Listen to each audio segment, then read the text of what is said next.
Here at TriState Water Works, we pride ourselves on our core values. One of those core values being integrity. Here at TriState Water Works, we like to treat our customers as family. We try to build our relationships each and every time we go back to a house. When we come to your house and go through your yard, we're not going to try to gouge you. We walk and give you an honest opinion.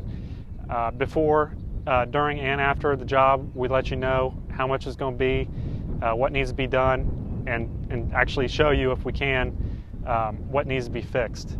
After we're done, Rebecca normally gets in contact with you with the invoice, and you'll see our prices are pretty fair depending on what you have done.